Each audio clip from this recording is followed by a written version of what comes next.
Kane, it's 1-0. Fucking down. 13th in the championship. The takeover happened as I said it would.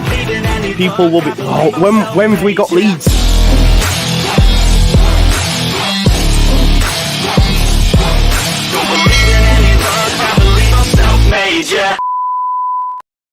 Now then, people, welcome back to the Just Joe Football Show. Good evening to you all. I hope you are doing well. Apologies a little bit later than I expected. I woke up this morning and then decided to take the dogs out on a nice long-ass walk. We got wet. I came back. I had a shower.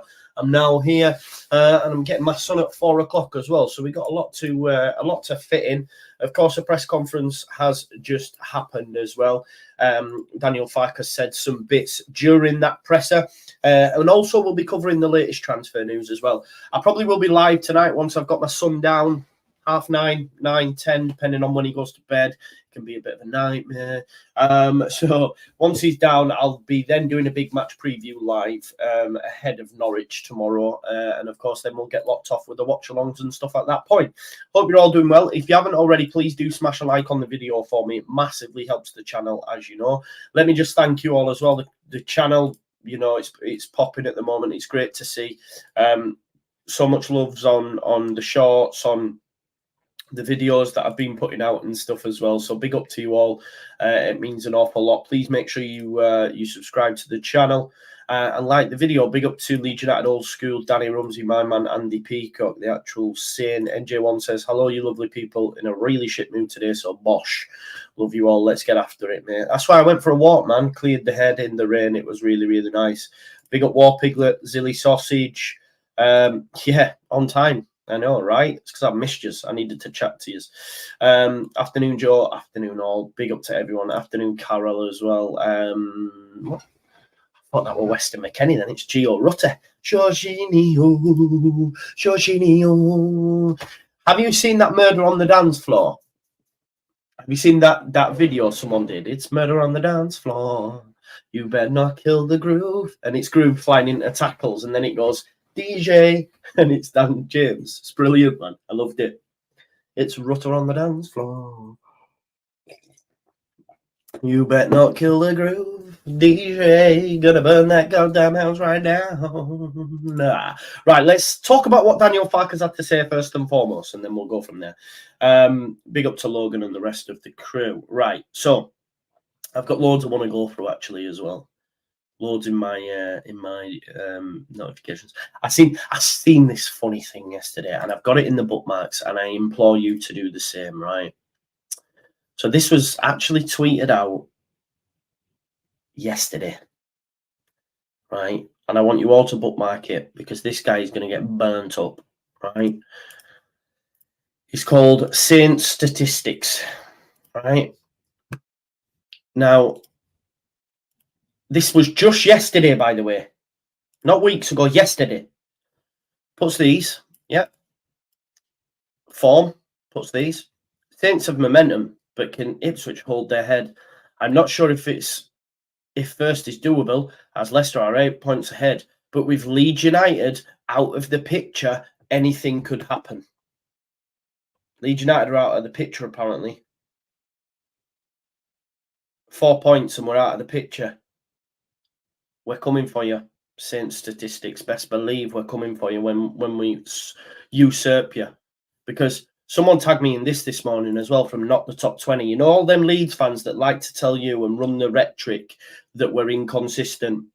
We're too inconsistent for top 2, okay?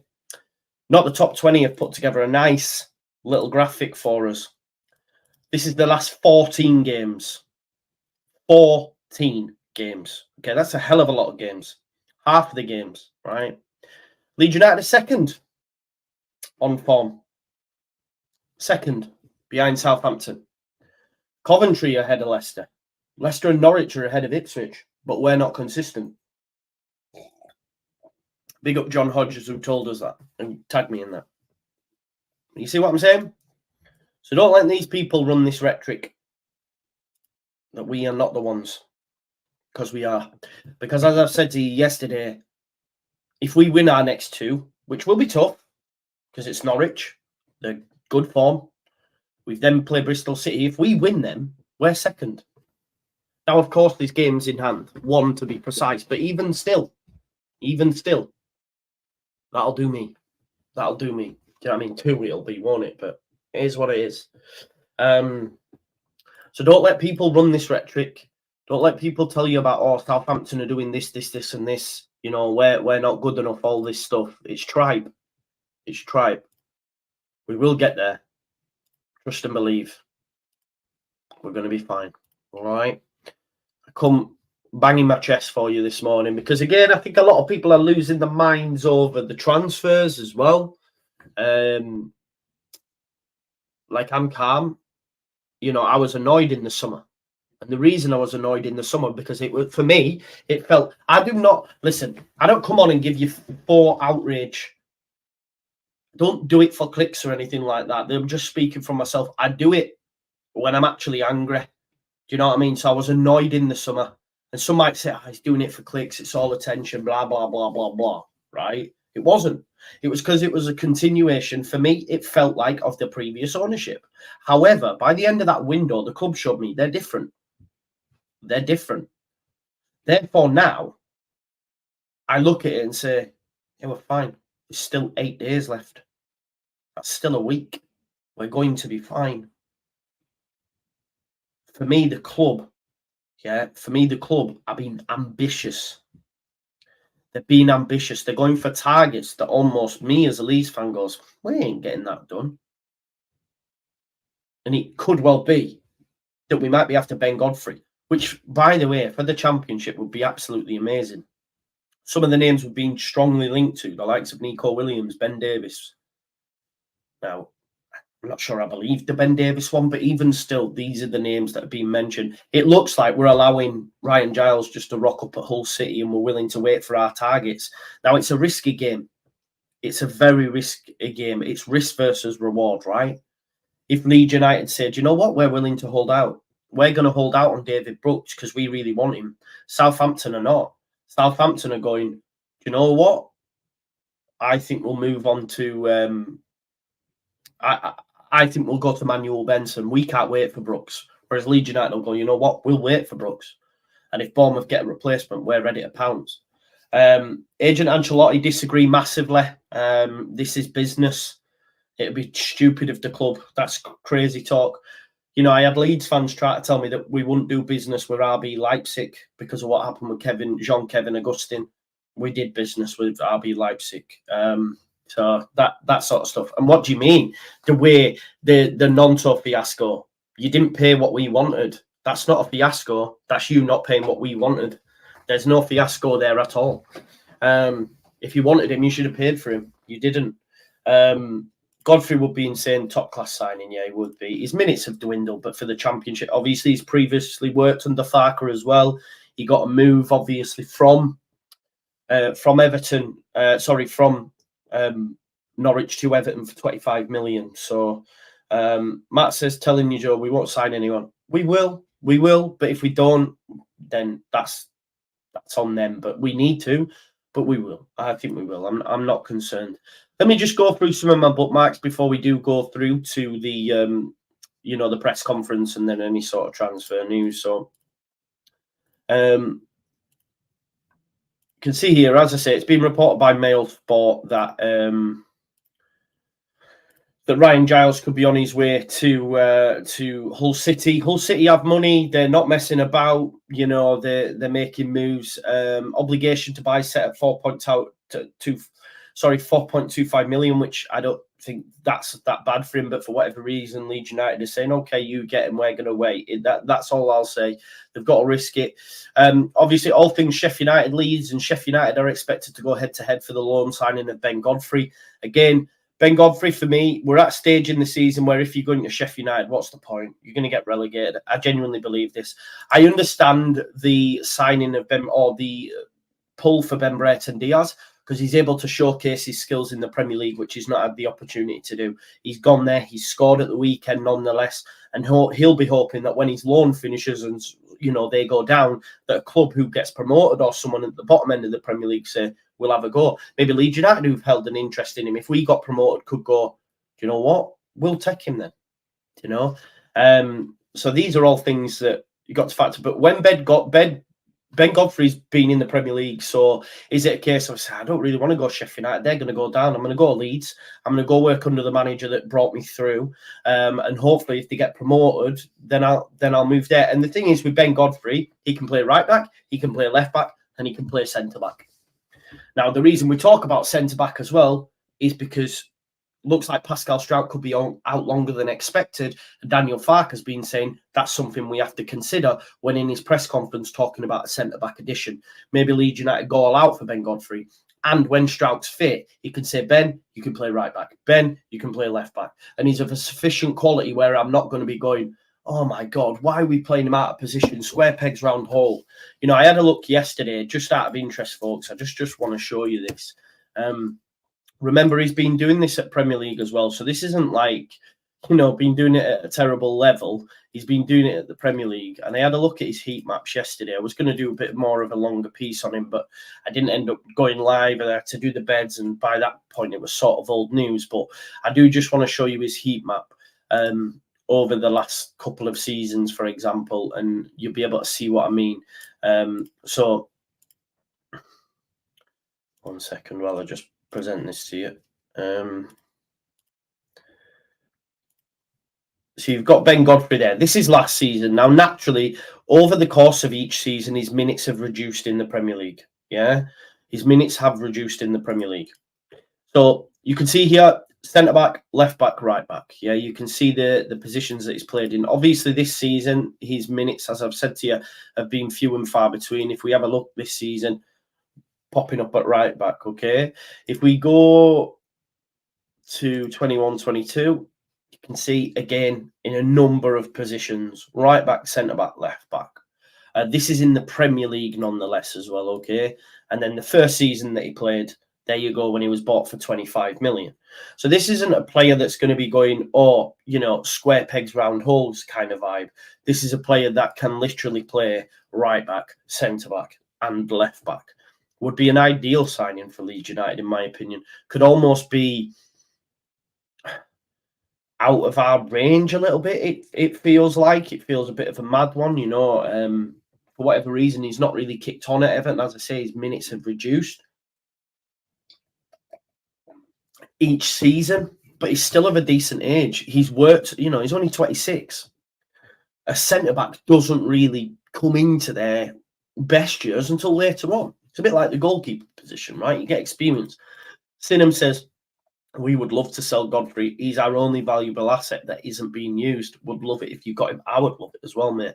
And I think, you know, a previous relationship with a manager can go a long way. Let's not forget, you know, he played for Daniell Farke at Norwich. You know, I'm gonna pull up his championship heat map actually when he was at Norwich. Just give us one sec. So if you go to the 18-19 season, you can see from this, he predominantly picked it up in the left-back area. Now, I'm thinking, I don't know if he'd have played at left-back that season, but I'm just thinking who they had. They had Jamal Lewis, right? Max Aarons. Maybe he played at left-back a lot that season, but you can see, obviously, in the centre-back areas as well. But even if we think about our centre-backs, if you think about Ampadu, etc., or went to Straub when he's played there predominantly, he can play in that area anyway. So that's where he's played for previously under Daniell Farke, before he moves to Everton for 25 million. So yeah, I think it'd be a great signing, and it's one that maybe has legs. Like when I first went, I'm like, nah, I can't see that by any stretch of the imagination, but you just never know. And would I rather go Leeds United than Sheffield United? Maybe not at the start of the season. Maybe not at the start of the season like we've seen with Luke Thomas. But right now, I would. Because it's the 23rd of Jan. Sheffield United are staying, well, they're going down. Leeds United could be coming up. You're going to go, you know, you're going to go work with a manager who's brought you on and got you that big money move to Everton. So I think it would be really smart.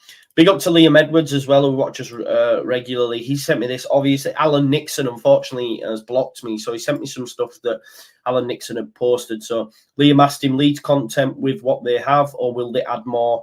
He said, trying to move some wages out without any success. Creswell and Gelhardt, decent wages between them. They could be the two we're trying to move on, even on loan. Well, not on loan, I don't think, because we'd have accept Creswell. Someone's had a go at him, I think, about Ayling and Spence. He says, I'm talking about the last two. The two they have yet to shift. Something that's needed, apparently, and they haven't moved them.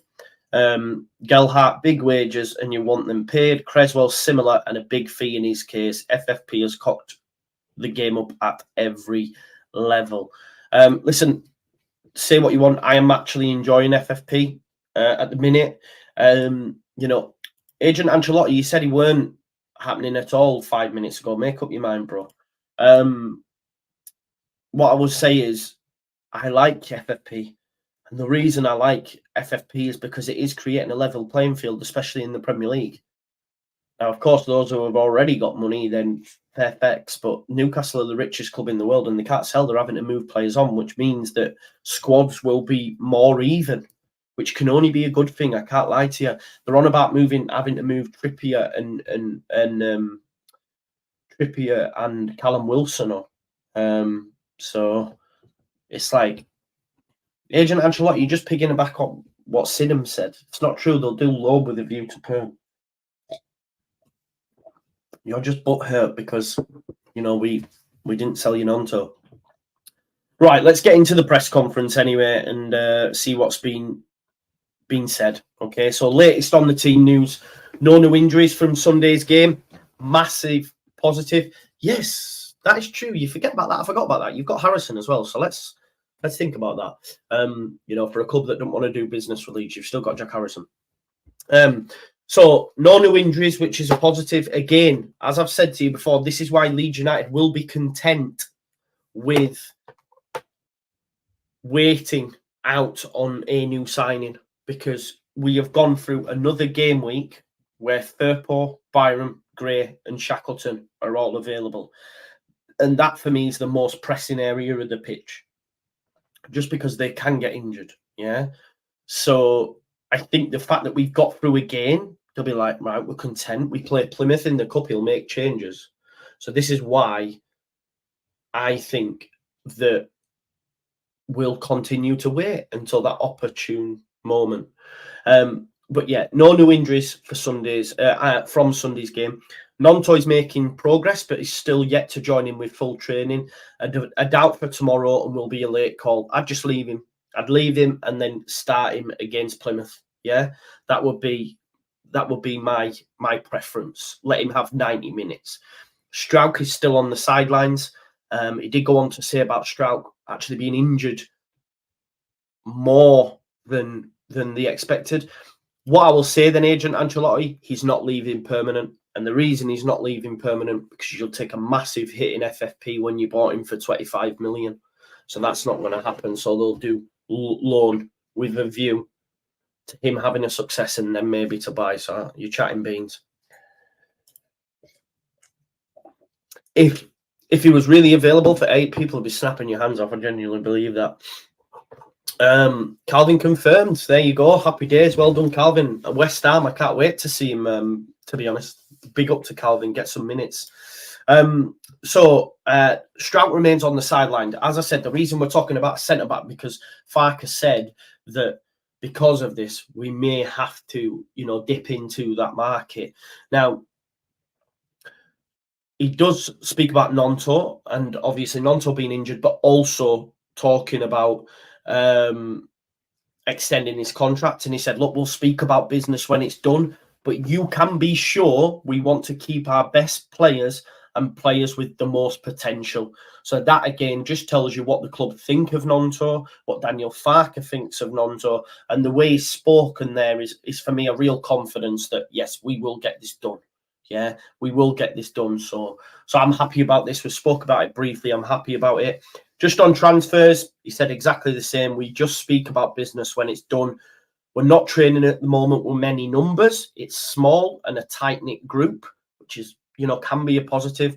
And he says we're also careful to bring the right characters in. It has to be the full package, which again, for me, is a big positive. We've seen when Spence was added, he was binned off at the earliest opportunity. Why? Because he was a bad apple. Yeah. I don't know if that had any impact within the squad. It may well not have. It might have been, you know, he might have got on with all his pros, but ultimately it sets the wrong standards when you're turning in late, when you're refusing to turn up to certain functions and that. So, you know, Farke's, it's my way or the highway, and, you know, you have to get on board with that. He did say Ayling and Spence have left Leeds 2 players short. Also, a man down due to the Creswell situation, so that's still ongoing. He's still assessing Strauch as well. He said the length of his absence might dictate if Leeds do a centre-back before the deadline. So they're still talking about transfers. Let's not pretend that the club are just not doing anything, because the fact he's mentioning these things, yeah, means that, you know, things are in order. Things will get dealt with, if you like. Going on, in terms of the rearrangement of the game as well, obviously we were supposed to play Sunday. It turns out Leeds United and Farke have had, you know, and probably with the guys of Norwich have had a conversation about when to play the fixture. If you remember, the FA Cup ties dictated Burnley ended up playing Luton like on the Friday instead of the weekend they were supposed to, due to FA Cup. Because of progression, Leeds United have said, right, rather than leave it late, we'll bring it forward, which could turn out to be a masterstroke, by the way, because as we've worked out last night, if Leeds United win the next 2, we could be in second before they play next, which, of course, it's game in hands, but I'd rather have points on the board than games in hand, because it puts a different kind of pressure then. It's a pressure of, shit, we need to win. Do you know what I mean? Like, Southampton are not going to win every bloody game. And if they do, fair folks. You know, if they do, well played. You know, if Ipswich keep coming back in every game, well played. I hold my hands up. You know, we couldn't have done any more, kind of vibe. You know, we're on course for like a 90-point season. We might not go up. It's mad.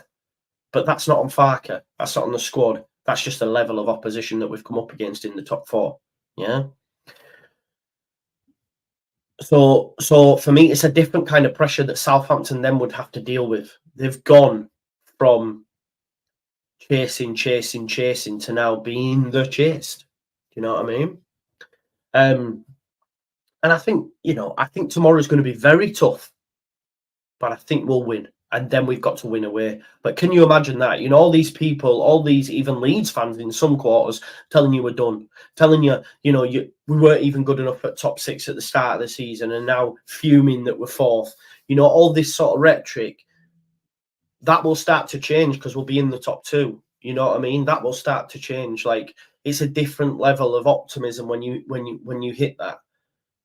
You know, and I almost agree with Random Guy. I think Southampton have gone too soon. There is such thing, you know, there is such thing of going too soon. It's a different mentality when you're in games and you're winning and you're only 1 in front. Does Russell Martin said, hey, we need to protect this. There's all sorts of different factors.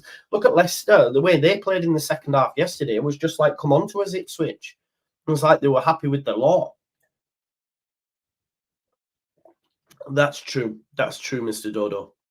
Yeah, well, this is the point, yeah? I'm a deaf sniper. I like that name, by the way.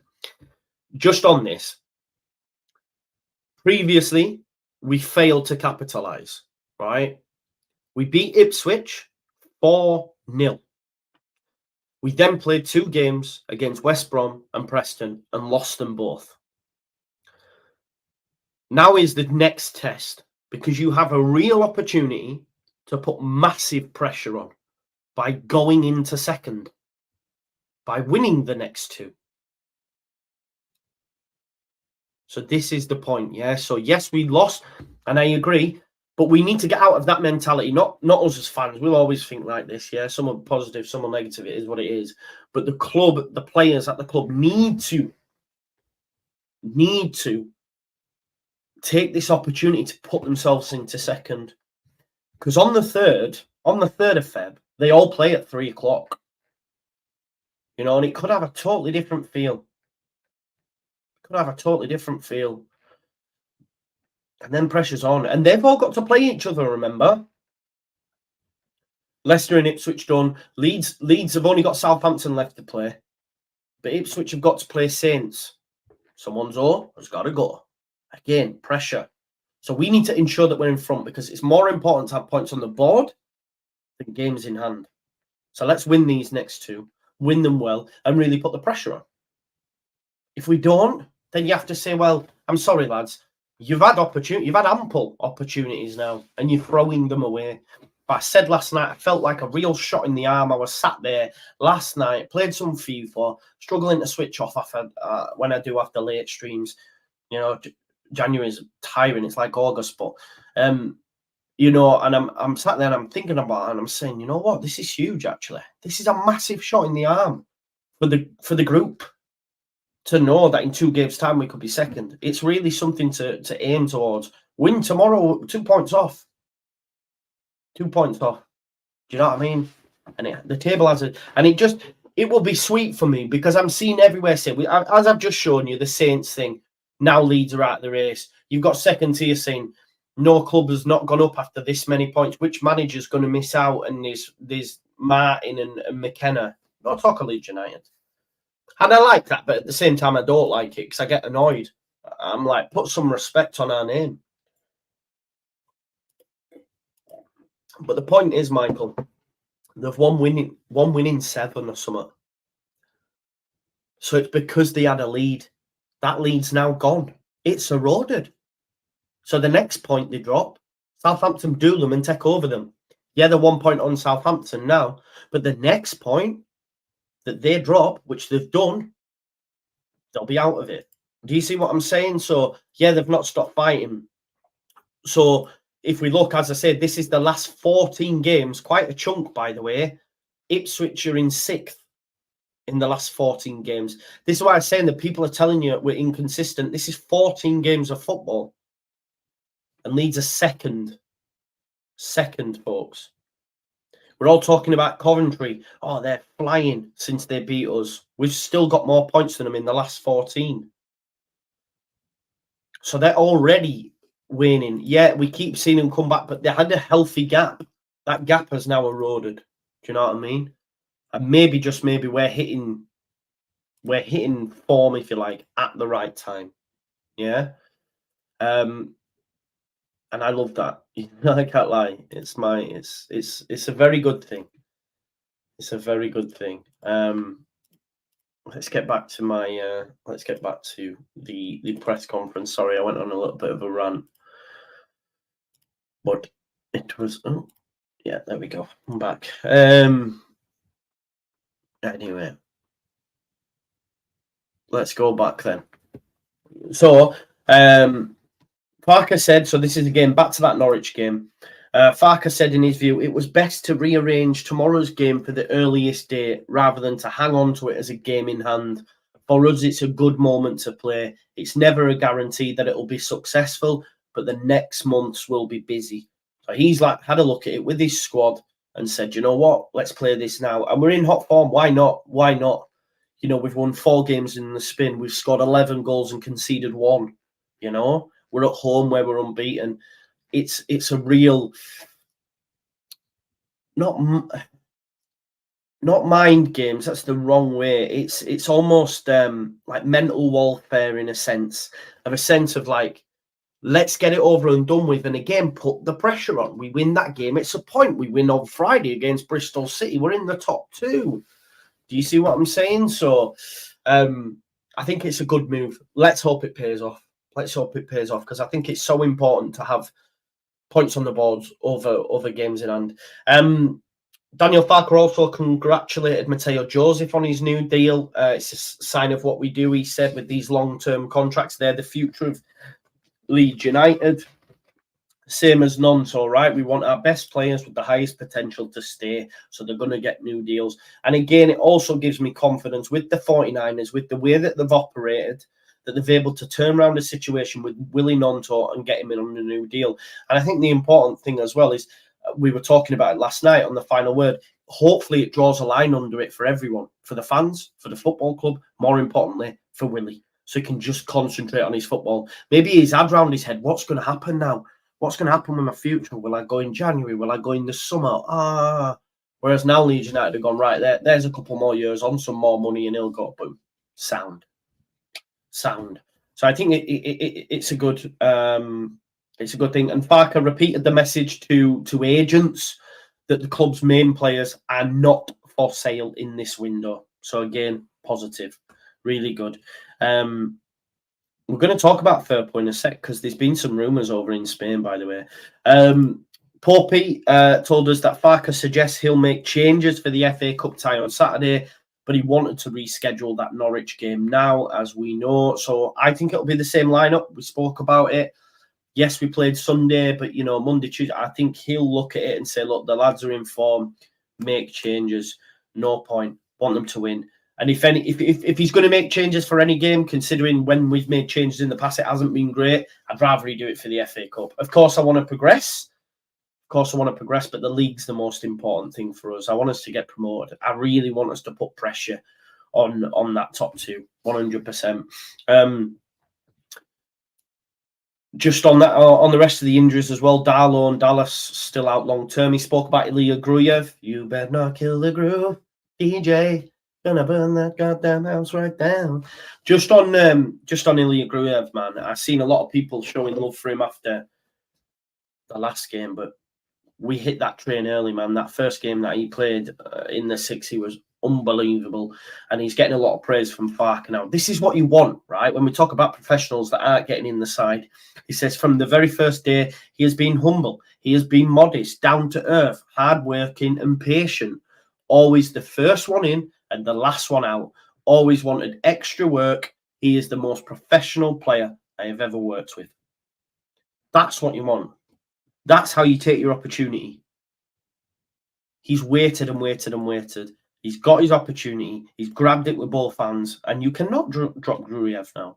You cannot. Not based on his recent performances. Loves a challenge. Loves a pass. He's class. Do you know what I mean? Yeah, a lot of love for Mateo Joseph as well, as you know. Yeah, as I say, a lot of love for Gruyev as well, which I love. Yeah. Someone's just told me WWE Raw is going to Netflix. I'll have a bit of that. Yeah, so Calvin Phillips has gone to West Ham. I'm buzzing for him. Absolutely buzzing for him. It's good, you know, it's a good club for him to move to. They'll like him down there. You know, so yeah. And it'll suit his brand of football. Do you know what I mean? I know at Leeds it was all attacking and that, but just him sat in that six, he'll be fine. He'll do fine.